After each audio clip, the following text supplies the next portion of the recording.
Hello everyone, magandang buhay sa lahat. Welcome po kayo dito sa aking Mathematics Tagalog tutorial.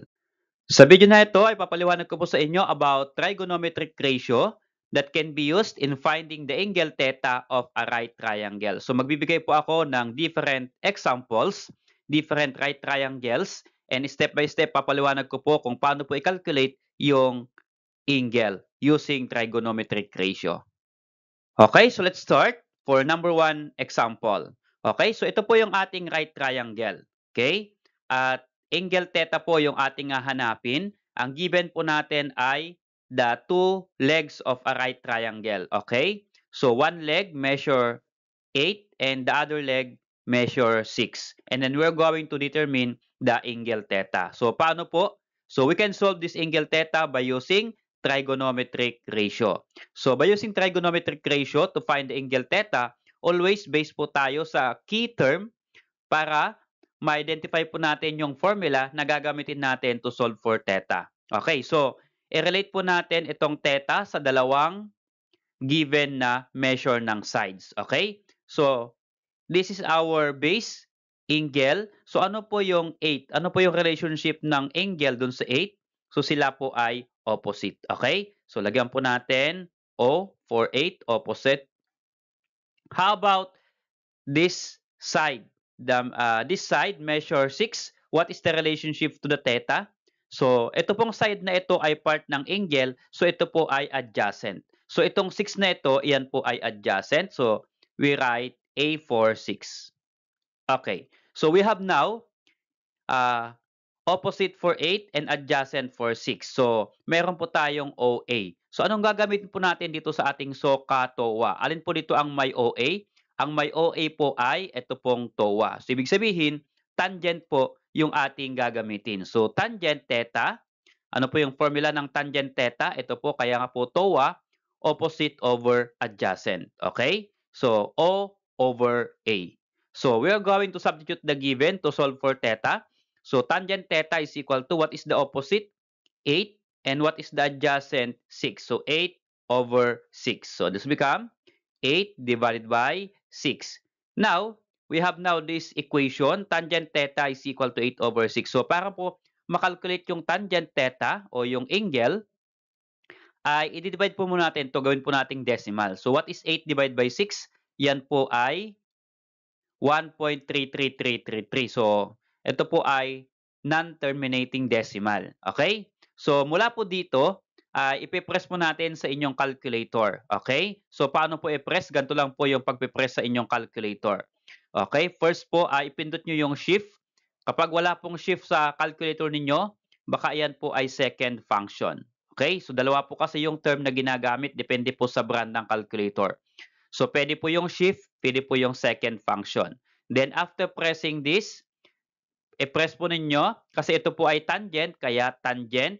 And then 1.33333. So non-terminating po ito, pero ang advice ko po sa inyo, ipindot po nyo yung at least 5 na decimal. Okay, so 1, 2, 3, 4, 5. So at least 5 po para makuha po natin yung medyo accurate po na value. And then, kapag na-press na po ito, ang huli po niyong ipe-press ay yung equal sign.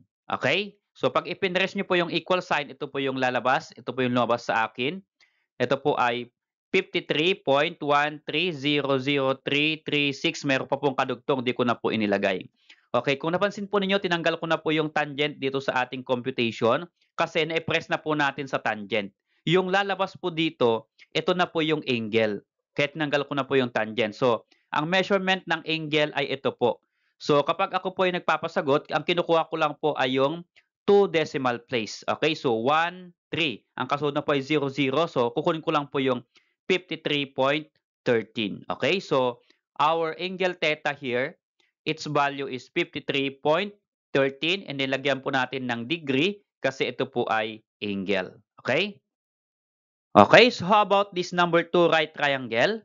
So ito po yung ating right triangle at ito po yung angle theta na isosolve natin. Okay? So mula po dito sa given natin na 9 and 14 ay i-relate po natin sa angle theta. Okay? So tignan po natin kung ano po yung relationship niya. So 9 po natin itong 9. So what is the relationship of angle theta to this side with measure 9. Okay? So sila po ay magkarap, ibig sabihin sila po ay opposite. Okay? So yung 9 po ay opposite ng angle theta. How about this 14? Okay, so ito pong side na may measure na 14, ito po ay opposite ng right angle. So kapag opposite po ng right angle, ito po ay tinatawag nating hypotenuse. Kaya ito pong 14 ay h. Okay? So we have now OH, opposite and hypotenuse. So mula sa ating SOHCAHTOA, alin po dito ang may OH? So ang may OH po ay ito pong SO.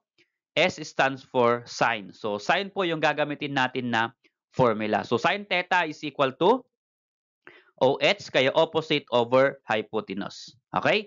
So substitute po natin yung opposite and hypotenuse dito sa ating formula. So this become sine theta is equal to, ang opposite po ay 9 at ang hypotenuse po ay 14. So opposite 9, hypotenuse 14. So 9 over 14. So ito po.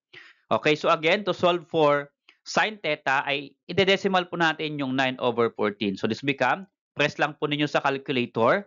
So sine theta is equal to 9 divided by 14. That is equal to 0.64285,714. So mayroon pa pong kasunod, hindi ko na po kinuha. Okay, so kapag magpe-press po tayo again, kunin po natin yung 5 decimals. Okay? So, paano po i-press yan sa calculator? Again, ganito lang po yun.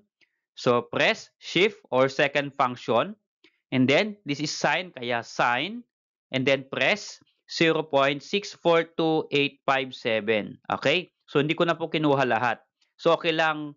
Basta't ang minimum po ng decimal ay 5. So, 2, 4, 6. So, 6 po yung nakuha ko dito. Okay? So, pag na-press na po itong decimal number and then press po yung equal sign.